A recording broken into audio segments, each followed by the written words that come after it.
दोस्तों, आपका अपना YouTube channel Peace Success Point में स्वागत है।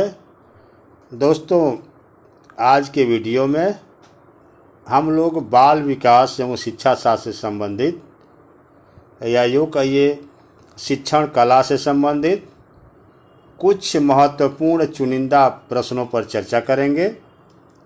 ये प्रश्न आपके CTET, UP TET, Bihar state, KVS, NVS या अन्य कोई भी शिक्षक से संबंधित प्रतियोगी परीक्षाएं हैं, उसके लिए बहुत ही महत्वपूर्ण है और हमें आशा है कि ये आपको अधिक से अधिक अंक दिलाने में अवश्य ही सहायता करेंगे। दोस्तों, यदि आप हमारे चैनल पर नए हैं तो हमारे चैनल को सब्सक्राइब कीजिए, साथ ही बेल आइकन को प्रेस कीजिए, जिससे मेरे वीडियो का कोई भी नोटिफिकेशन सबसे पहले आपके पास पहुंचे। तो चलिए दोस्तों, आते हैं अब प्रश्न के तरफ। दोस्तों, साथ में आप लोग भी हल करते जाइएगा और लास्ट में मिलाइएगा कि 25 प्रश्न में आपके कितने प्रश्न सही हुए। तो चलिए दोस्तों, आते हैं प्रश्न के तरफ। पहला प्रश्न है, निम्न में से कौन सी शब्दावली प्रायः अभिप्रेरणा के साथ अंतः बदलाव के साथ इस्तेमाल की जाती है? ए पुरस्कार प्रेरक, बी संवेग, सी उत्प्रेरणा और डी आवश्यकता। तो दोस्तों, इसका आंसर होगा आवश्यकता। कहा गया है कि सीखने का मुख्य तत्व या अभिप्रेरणा का मुख्य तत्व आवश्यकता है, जबकि संवेग एक उत्तेजित दशा है। मैकडूगल ने 14 मूल प्रवृत्तियों का विकास किया और 14 मूल प्रवृत्तियों के 14 संवेग हैं। तो दोस्तों, चलिए अब आते हैं नए प्रश्न पे। प्रश्न नंबर 2 पर यह है, केवल बच्चों में भाषा विकास ही नहीं बल्कि संपूर्ण भाषाई व्यवहार उद्दीपन अनुक्रिया पुनर्वलन का परिणाम है। यह कथन है ए चामस्की का, बी वाइगोत्स्की का, सी स्किनर का, डी पियाजे का। दोस्तों, आप एक ही बात याद रखिए कि रीइंफोर्समेंट पुनर्वलन की बात सबसे पहले स्किनर ने की थी और बिना स्टिमुलस के कोई अनुक्रिया नहीं करता। तो उद्दीपन अनुक्रिया पुनर्वलन परिणाम है, ये स्किनर ने कहा था, जबकि चामस्की ने कहा था कि भाषा जन्मजात मानसिक योग्यता है। माने बच्चे में जन्म के समय वो क्षमता होती है कि भाषाई विकास हो सके, जबकि वाइगोत्स्की का कथन था कि भाषा सामाजिक अंतःक्रिया का परिणाम है, सामाजिक संपर्क का परिणाम है। पियाजे ने भाषा को संज्ञान से जोड़ा है, संज्ञानात्मक विकास से जोड़ा है, मानसिक विकास से जोड़ा है, बौद्धिक विकास से जोड़ा है। अब चलिए आते हैं दोस्तों क्वेश्चन नंबर 3 पर। यह है, अमूर्त वैज्ञानिक चिंतन के लिए क्षमता का विकास निम्नलिखित अवस्थाओं में से किसकी एक विशेषता है? ए मूर्त संक्रियात्मक अवस्था, बी औपचारिक संक्रियात्मक अवस्था, सी संवेदिक गतिक अवस्था, डी पूर्व संक्रियात्मक अवस्था। तो दोस्तों, जैसा कि आप लोग जानते हैं, संज्ञानात्मक विकास के 4 चरणों की बात या 4 अवस्थाओं की बात हमारे प्रसिद्ध मनोवैज्ञानिक जीन पियाजे ने किया था। जिसका लास्ट अंतिम चरण था कि उस अवस्था में बालक अमूर्त चिंतन करता है, वैज्ञानिक तार्किक चिंतन करता है, तो वह है औपचारिक संक्रियात्मक अवस्था 11 से 15 वर्ष। जबकि इनकी पहली अवस्था है संवेदी गामक अवस्था या संवेदी गतिक अवस्था, जिसमें बालक ज्ञानेंद्रियों के माध्यम से सीखता है 0 से 2 वर्ष। पूर्व संक्रियात्मक अवस्था इनकी दूसरी अवस्था है, जिसकी आयु है 2 से 7 वर्ष। जबकि मूर्त संक्रियात्मक अवस्था, मूर्त चिंतन कब करेगा, मूर्त संक्रियात्मक अवस्था में करेगा, और इसकी आयु है 7 से 11 वर्ष। अब दोस्तों चलिए आते हैं चौथे नंबर क्वेश्चन पे कि सृजनात्मक चिंतन होता है ए मूल्यांकन, बी अनुकरण, सी अभिसारी चिंतन और डी अपसारी चिंतन। तो दोस्तों अपसारी चिंतन को या केंद्राभिमुख चिंतन को या यूँ कहिए डाइवर्जेंट थिंकिंग को ही हम सृजनात्मकता कहते हैं। सृजनात्मकता का अर्थ है नई रचना, नया विचार, नया उत्पादन, नया कार्य जिसमें नवीनता हो, मौलिकता हो। इसी को ध्यान में रख करके ये माना गया है कि सृजनात्मकता 4 प्रकार की होती है। पहला मौलिकता या नवीनता, दूसरी विविधता, तीसरा विस्तारण और चौथा लचीलापन। अब चलिए दोस्तों आते हैं अगले प्रश्न के तरफ। प्रश्न नंबर 5, यह बालक में सबसे अधिक जिज्ञासा की प्रवृत्ति या बहुलता किस अवस्था में पाई जाती है? ये बाल्यावस्था, बी शैशवावस्था, सी किशोरावस्था, डी युवावस्था। तो दोस्तों जिज्ञासा या बहुलता या प्रबलता ये बाल्यावस्था में पाई जाती है। बाल्यावस्था में बालक क्या, क्यों, कैसे, कहाँ का प्रश्न पूछता है ये क्यों हुआ, कैसे हुआ, क्यों हो रहा है। जबकि जिज्ञासा की प्रवृत्ति शैशवावस्था में विकसित हो जाती है और किशोरावस्था में किसी भी क्षेत्र में सर्वाधिक विकास होता है।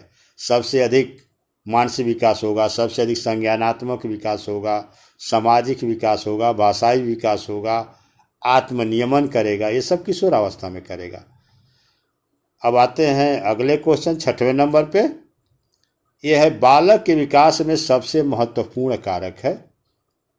ए बालक के भौतिक एवं नैतिक वातावरण, बी माता पिता का शैक्षिक एवं सामाजिक स्तर, सी सामाजिक परिवार की सामाजिक एवं आर्थिक स्थिति, डी बालक का सामाजिक, आर्थिक एवं बौद्धिक वातावरण।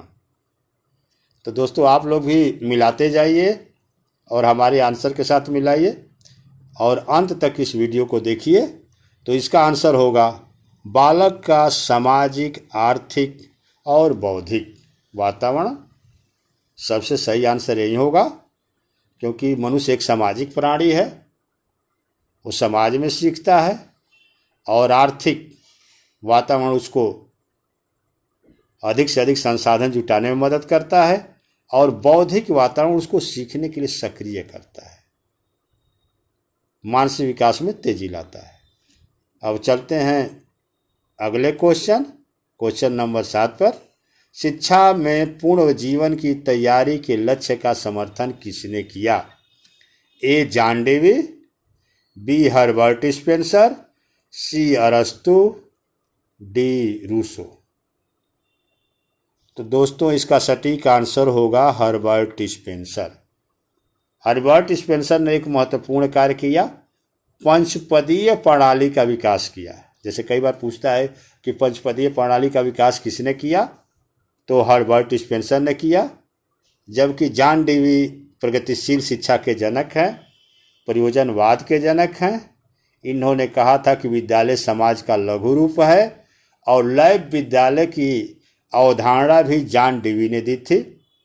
जबकि अरस्तु ने आगमन और निगमन विधियों का विकास किया था और रूसो को तो आप जानते ही हैं, प्रकृतिवादी शिक्षा के जनक हैं। इनका नारा है बैक टू नेचर, प्रकृति की ओर लौटो। अब चलते हैं दोस्तों अगले प्रश्न पे। क्वेश्चन नंबर 8 ये है, भाषा सीखने के रचनात्मक उपागम के तहत शिक्षार्थियों को प्रोत्साहित किया जाता है। ये उदाहरण से व्याख्या के नियमों की खोज करें। बी त्रुटियों से पूरी तरह बचे। सी सृजनात्मक लेखन द्वारा।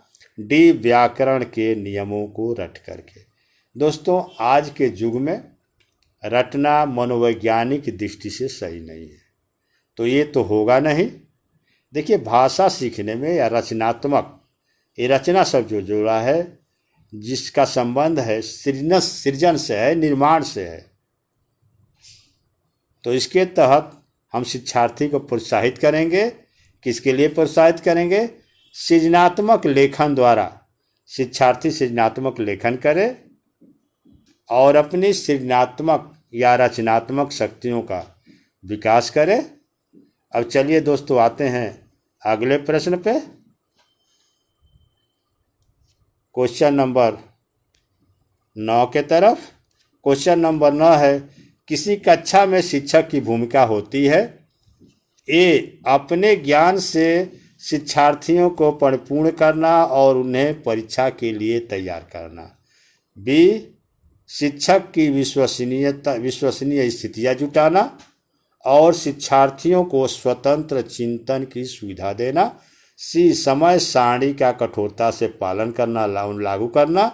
डी है पुस्तकों को पढ़ना और बच्चों को उन्हें गृह कार्य में बाधा डालना। तो दोस्तों इसमें दो विकल्प तो होगा ही नहीं कि आज के समय में बच्चों को डांटा नहीं जा सकता, किसी भी विषय वस्तु को कठोरता से उसे लागू नहीं किया जा सकता कि नहीं आपको यहीं पढ़ना है, ऐसे ही पढ़ना है। अब इसमें ये होगा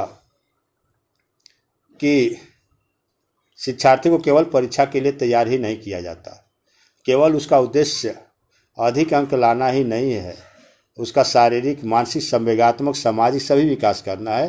तो पहले तो सीखने की विश्वसनीय स्थिति जुटाई जाएगी और आज का युग मानता है कि बालक को स्वतंत्र चिंतन के लिए छोड़ा जाए, प्रोत्साहित किया जाए। तो इसका विकल्प होगा बी सीखने की विश्वसनीय स्थितियाँ जुटाना और शिक्षार्थियों को स्वतंत्र चिंतन की सुविधा देना।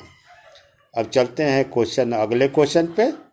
क्वेश्चन नंबर 10 पे, एक बच्चे को सहारा देने की मात्रा व प्रकार में परिवर्तन निम्न में से किस बात पर निर्भर है। ए बच्चों के निष्पादन स्तर पर। बी बच्चों के नैसर्गिक योग्यता पर। सी अध्यापक की मनोदशा पर। डी कार्य के लिए प्रस्तावित पुरस्कार पर। अब ये समझ जाइए कि हर कार्य के लिए या हर बात पे बच्चों को पुरस्कार नहीं दिया जाएगा। नैसर्गिक और स्वाभाविक योग्यता तो उसको जन्म के समय ही मिली हुई है। ये होगा कि जो मात्रा और प्रकार में जो परिवर्तन होगा वो है बच्चों के निष्पादन स्तर या उपलब्धि स्तर पे। क्वेश्चन नंबर 10वें का आंसर होगा ए। अब चलते हैं क्वेश्चन नंबर 11 पर। एक अच्छी पाठ्य पुस्तक से बचाती है, किससे बचाती है? ए लैंगिक समानता।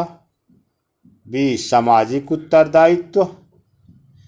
सी लैंगिक पूर्वाग्रह। डी लैंगिक संवेदनशीलता। तो देखिए दोस्तों, जो हमारी एक अच्छी पाठ्य पुस्तक है वो बालक को लैंगिक पूर्वाग्रह या लैंगिक रूढ़िवादिता से बचाती है। अब चलिए आते हैं 12 नंबर क्वेश्चन पे। व्यक्तिगत शिक्षार्थी एक दूसरे से भिन्न होते हैं। ए विकास क्रम। बी विकास की दर। सी वृद्धि और विकास के सिद्धांत। डी विकास की सामान्य दक्षता। दोस्तों ये बाल विकास का क्वेश्चन है। अब विकास के क्रम में तो सभी विद्यार्थी एक समान होंगे, सभी लोग गर्भावस्था, शैशवावस्था, बाल्यावस्था, किशोरावस्था से गुजरेंगे। विकास के सिद्धांत सबके लिए समान होंगे। सबका विकास मस्तकाधोमुखी सिद्धांत होगा के द्वारा होगा, क्रमिक सिद्धांत के द्वारा होगा, वंशानुक्रम और वातावरण के द्वारा होगा, व्यक्तिगत भिन्नता के द्वारा होगा। विकास में सामान्य दक्षता भी पाई जाती है। अब विकास की दर में क्या होती है? भिन्नता होती है। कोई अधिक सीखता है, कोई कम सीखता है। अब चलिए दोस्तों आते हैं अगले प्रश्न पर। प्रश्न नंबर 13 है, निम्नलिखित में से ... के अतिरिक्त सभी के कारण अधिगम क्षमता उत्पन्न हो सकती है। ए, शिक्षक की शिक्षण शैली। बी, जन्म से पहले माँ द्वारा मदिरा सेवन। सी विकल्प है शैशव काल के समय दिमागी बुखार। और डी, मंद बुद्धिता। तो दोस्तों शिक्षण शैली के अलावा सभी के कारण अधिगम क्षमता उत्पन्न हो सकती है। शिक्षण शैली जितनी प्रभावशाली होगी, बालक उतना ही अधिक अधिगम करेगा, अच्छी तरह से अधिगम करेगा। इसके अतिरिक्त शिक्षक को शिक्षण विधियों का ज्ञान होना भी अति आवश्यक है। अब चलिए दोस्तों आते हैं क्वेश्चन नंबर 14 पे।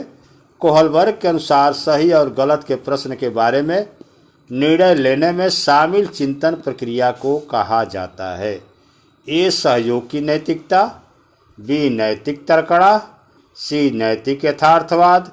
डी, नैतिक दुविधा। तो दोस्तों कोहलबर्ग ने कहा था कि बालक में नैतिकता का विकास तर्क द्वारा होता है। वो तर्क द्वारा ही सही और गलत के निर्णय ले सकता है, पहचान कर सकता है। तो इसका आंसर होगा नैतिक तर्कणा। कोहलबर्ग ने बालक के नैतिकता के विकास के लिए 3 नैतिक स्तर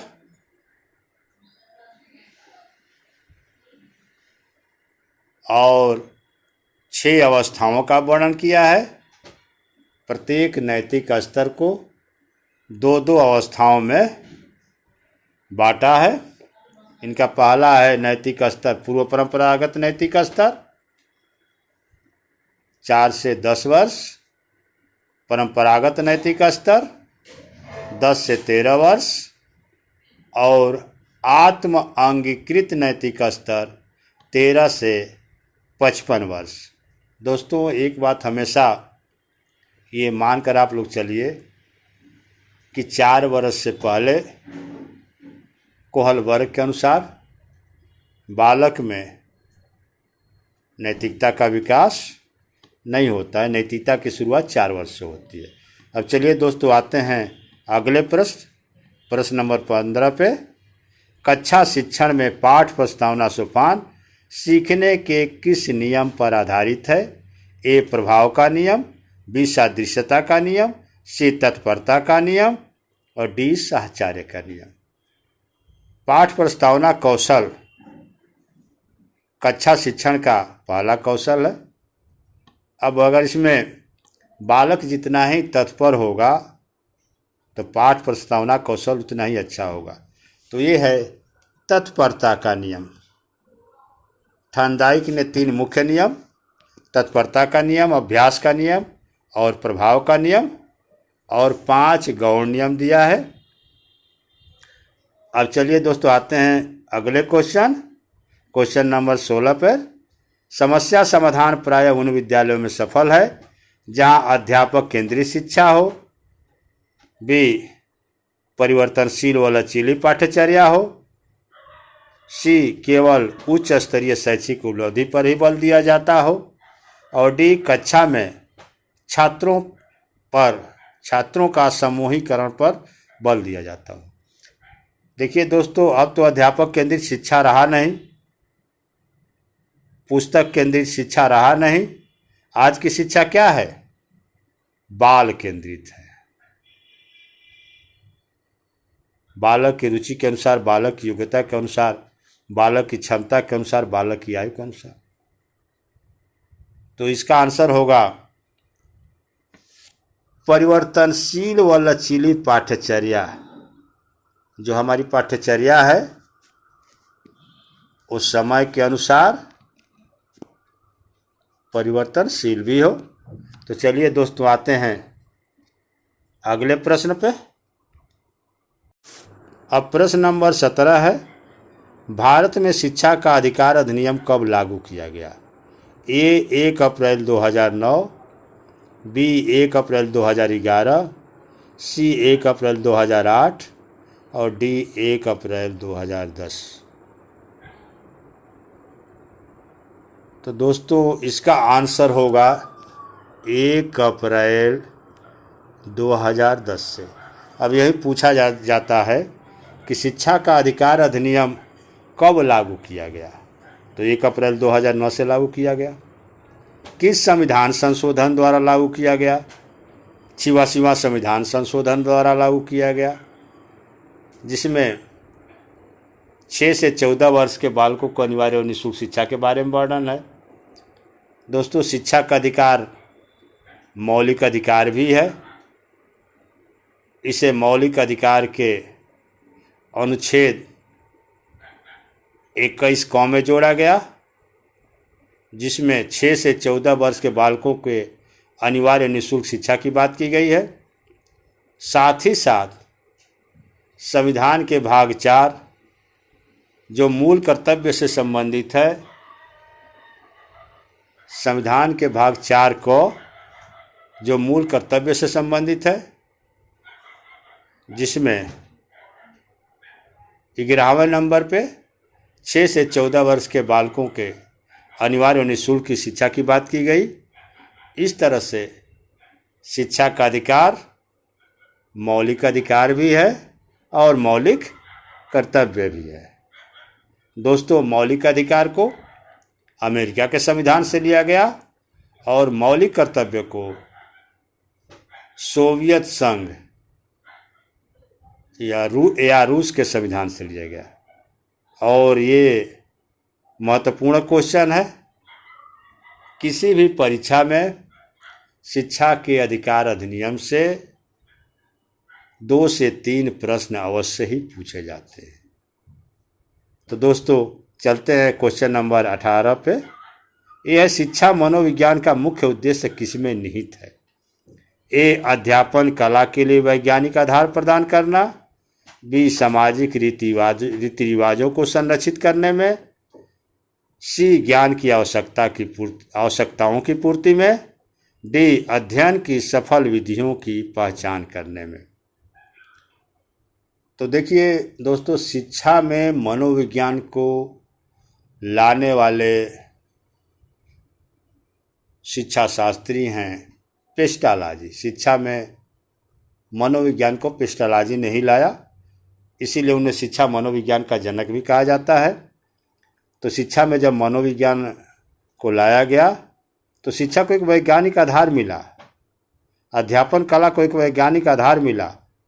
तो इसका आंसर होगा अध्यापन कला के लिए वैज्ञानिक आधार प्रदान करना शिक्षा मनोविज्ञान का ये मुख्य उद्देश्य है। अब चलिए दोस्तों आते हैं क्वेश्चन नंबर 19 पे कि पाठ्यचर्या के लक्ष्य निर्धारित होते हैं। ए पाठ्यचर्या के उद्देश्यों से, बी पाठ्यचर्या के कार्यक्रमों से, सी पाठ्यचर्या के सिद्धांतों से, डी संपूर्ण पाठ्यक्रम से। तो ये हो गया पाठ्यचर्या के उद्देश्यों से। किसी भी पाठ्यचर्या का लक्ष्य उसके उद्देश्य से द्वारा ही निर्धारित होता है कि उसका उद्देश्य क्या है, उसी से उसके लक्ष्य की पता चलती है। अब चलिए आते हैं अगले प्रश्न नंबर 20 पे।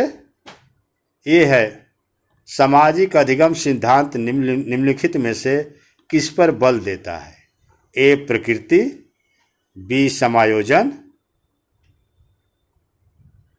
सी पोषण और डी पाठ संशोधन। तो दोस्तों सामाजिक अधिगम सिद्धांत के प्रतिपादक हैं अल्बर्ट बंडूरा। उनका कहना है कि मनुष्य एक सामाजिक प्राणी है, समाज में सीखता है, समाज में ही मूल्य, आदत, अभिवृत्ति, मान्यताओं, जनरीतियाँ, रूढ़ियाँ, लोकाचार आदि को सीखता है। अगर मनुष्य को समाज से अलग कर दिया जाए तो न तो सामाजिक व्यवहार सीख सकता है और न ही समाज की भाषा सीख सकता है। तो सामाजिक अधिगम सिद्धांत पोषण पर बल देता है। अब चलिए दोस्तों आते हैं अगले प्रश्न, क्वेश्चन नंबर 21। निम्नलिखित में से कौन सा अधिगम का सूत्र नहीं है? ए सामान्य से विशिष्ट की ओर, बी मूर्त से अमूर्त की ओर, सी ज्ञात से अज्ञात की ओर, डी सरल से कठिन की ओर। ये तो बहुत ही आसान क्वेश्चन है, मगर एक बात आप लोग याद रखिए कि कभी भी परीक्षा में आप प्रश्न को हल कर रहे हो तो सारे विकल्पों को ध्यान से पढ़िए और तब जाकर के उसका आंसर दीजिए। तो इसका दोस्तों होगा अधिगम सूत्र नहीं है, ये है सामान्य से विशिष्ट की ओर।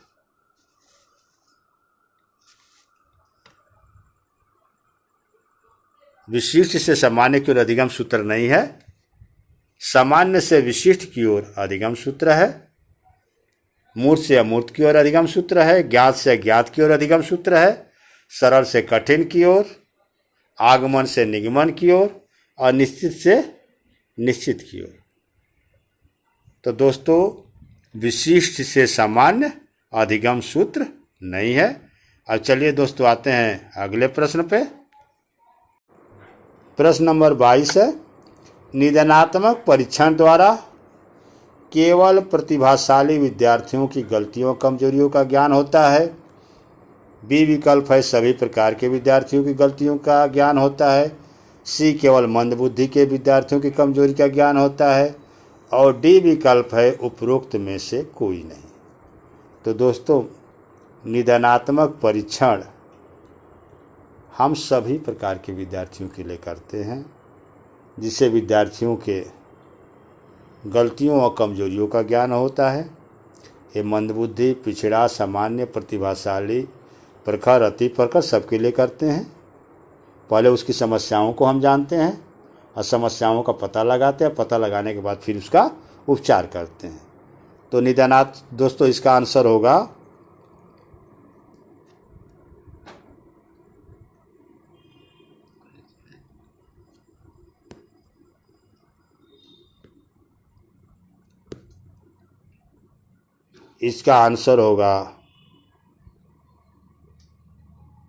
बी, निदानात्मक परीक्षण द्वारा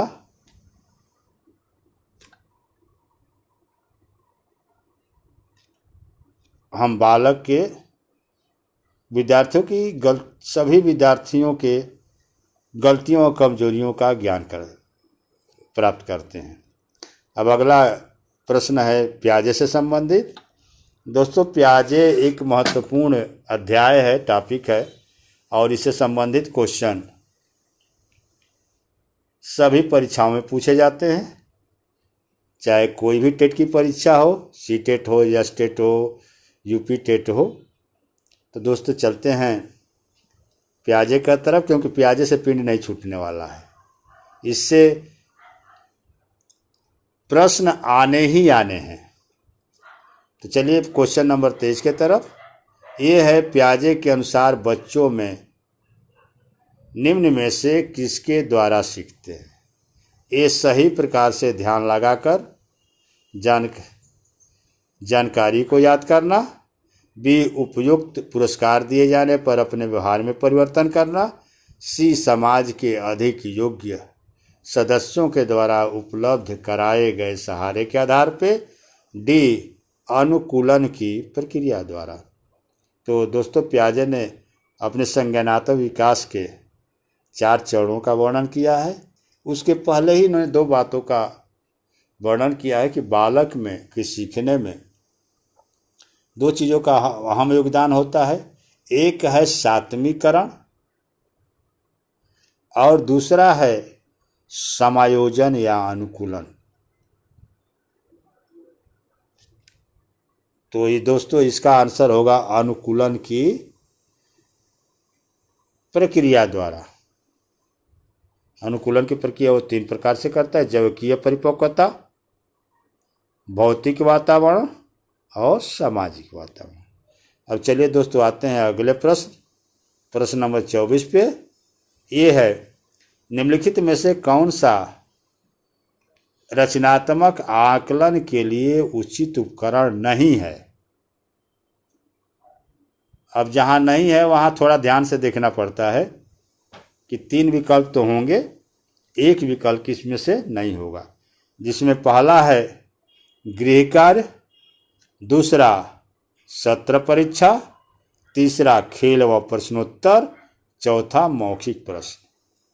तो दोस्तों रचनात्मक या सृजनात्मक आकलन जिसमें नयापन हो, नवीन रचना, नवीन उत्पादन, नया कार्य, मौलिकता, ये सारे गुण हो, तो सत्र परीक्षा रचनात्मक उपकरण नहीं है, बाकी तीनों रचनात्मक उपकरण है। अब चलिए दोस्तों आते हैं अगले प्रश्न, और यूँ कहिए कि अंतिम प्रश्न पे। प्रश्न नंबर 25 ये है, भाषा के संदर्भ में कोठारी द्वारा किसकी सिफारिश की गई? ए राष्ट्रभाषा एवं राजभाषा की पुनः व्याख्या, बी मानक भाषा सूत्र, सी त्रिभाषा सूत्र, और डी है द्विभाषा। देखिए दोस्तों कोठारी आयोग ने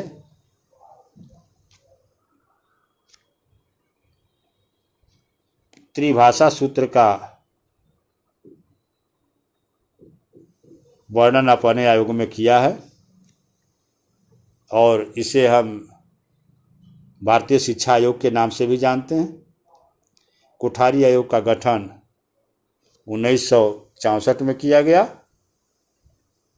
1966 में इन्होंने रिपोर्ट दिया, और कोठारी आयोग ही एक ऐसा आयोग है स्वतंत्रता के बाद जिसने शिक्षा के हर पहलुओं का पे चर्चा किया, यहाँ तक कि शिक्षक प्रशिक्षण पे भी चर्चा किया, या सेवाकालीन शिक्षक प्रशिक्षणों पे भी इन्होंने प्रकाश डाला।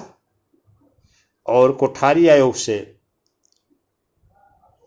हमेशा 1 या 2 क्वेश्चन किसी भी टेट की परीक्षा में आते हैं। दोस्तों यदि हमारा यह वीडियो अच्छा लगे तो इसको लाइक और शेयर कीजिएगा, साथ ही साथ वीडियो को सब्सक्राइब कर दीजिएगा, और फिर हम मिलते हैं अगले दिन एक नए वीडियो के साथ। दोस्तों धन्यवाद।